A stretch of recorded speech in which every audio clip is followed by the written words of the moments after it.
La matinale Grand Lille TV avec Adrien Lanois.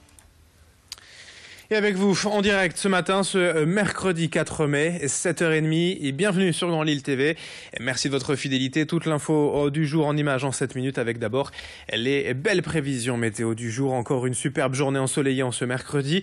Seulement quelques voiles nuageux sans conséquence. Le temps est quand même plutôt frais encore ce matin, mais les températures bien sûr vont remonter cet après-midi. Au bénéfice du soleil, on aura 17 degrés cet après-midi, donc pour les maximales. Aujourd'hui, la une de l'actualité, c'est tout de même en sport, en basket féminin. L'événement, la demi-finale aller du championnat de France entre le SBVA et Bourges, les retrouvailles entre deux clubs qui ne se quittent plus après la finale de la Coupe d'Europe perdue il y a quelques jours par Villeneuve d'Ascq et aussi la défaite en finale du championnat de France l'an dernier encore contre ces joueuses de Bourges. L'objectif pour les guerrières villeneuvoises est tout simplement d'atteindre la finale du championnat de France pour la deuxième année de suite et de prendre quand même leur revanche face à ces berruyères. Les filles de Fred Duzard sont prêtes pour relever le défi ce soir 19h dans leur salle du Palacium devant 1600 personnes et une ambiance qui promet d'être folle. Xavier Silly a suivi le dernier entraînement de l'ESBVA hier et on écoute l'entraîneur Fred Duzard. Sur 5 matchs, on en a gagné qu'un contre Bourges, donc forcément on n'est pas favori, en plus on n'a pas l'avantage du terrain. Mais oui, on les a battus ici, donc on sait que c'est faisable, on sait ce qu'il faut faire pour les battre, même si c'est pas évident à reproduire et ça dépend aussi de l'état de forme de Bourges.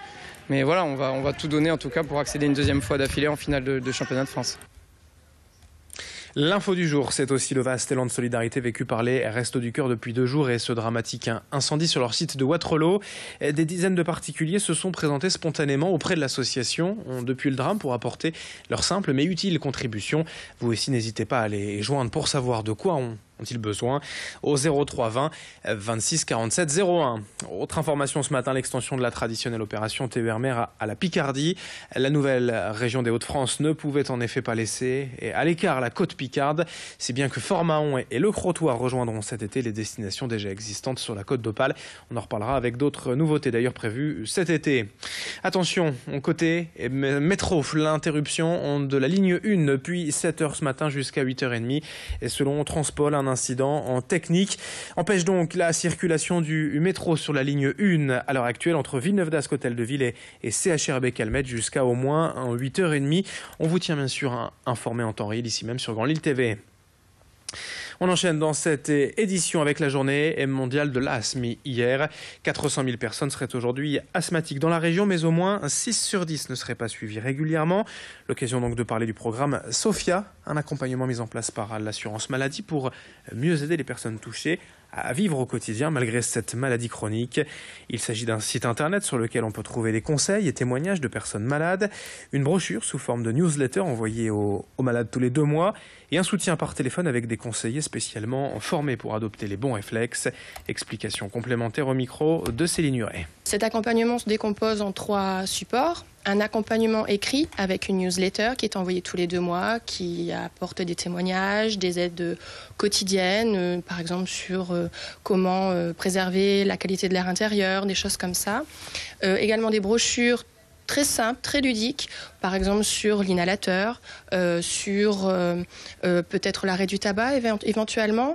Et enfin, la pierre angulaire de ce dispositif est basée donc sur un accompagnement à distance opéré par des infirmiers conseils en santé pour apporter des conseils pratiques au cours d'entretiens téléphoniques. On enchaîne avec une rencontre dans cette édition après d'1 mois du début de l'Euro de football en France. La pression monte autour des stades et des villes concernées et le maire de Villeneuve d'Ascq, Gérard Caudron, sent l'événement se rapprocher. Car si l'ambiance sera à la fête avec des commerces qui auront beaucoup à faire et à gagner, cela reste aussi un rendez-vous ancré dans une certaine atmosphère tendue. La sécurité sera au maximum et le stress évident pour les services publics et notamment ceux de la mairie. Gérard Caudron sait également que l'événement est forcément profitable pour l'économie de sa ville, même s'il déplore certaines taxes imposées par l'organisateur européen. Xavier Silly l'a rencontré. Quand l'UEFA négocie des conditions, non pas avec la ville d'ailleurs, mais avec la MEL, ils sont en pays conquis. Je ne veux pas être désagréable, mais c'est très désagréable. J'ai quand même le sentiment aujourd'hui qu'on a quand même à peu près trouvé des solutions acceptables pour la quasi-totalité des commerces directement impactés, c'est-à-dire ceux qui sont dans la zone du grand stade, ceux qui sont locataire d'Elisa. Je crois qu'Elisa a fait un geste en termes de location qui réduit quasiment à zéro le coût pour eux. Et en plus, ils auront des clients. Bon. Et puis enfin, un mot dans cette édition de la coopération active entre plusieurs personnes en situation de handicap, suivies par les professionnels de l'Institut d'éducation motrice d'Abadi. Ils sont devenus chefs d'entreprise. Ils n'ont pas hésité à créer il y a quelques semaines leur mini-entreprise Les Biogosses, une vente directe de produits bio régionaux, un système de vente lors d'événements spéciaux. Très rapidement, le bouche à oreille a permis de développer leur activité et ils concourent aujourd'hui lors des Mini font leur buzz le 24 mai à l'île Grand Palais au salon des mini-entreprises. Explication avec l'un d'entre eux au micro de Xavier Silly. Ça réunira au moins plus de 150 mini-entreprises à l'île Grand Palais. Et en fait, c'est par catégorie. Et ce concours,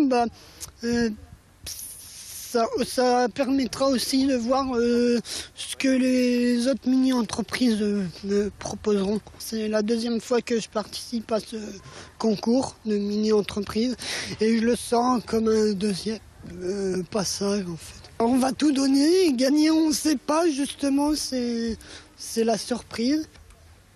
Et c'est la fin de cette édition. Dans un instant, les prévisions météo et l'infotrafic en direct sur Grand Lille TV.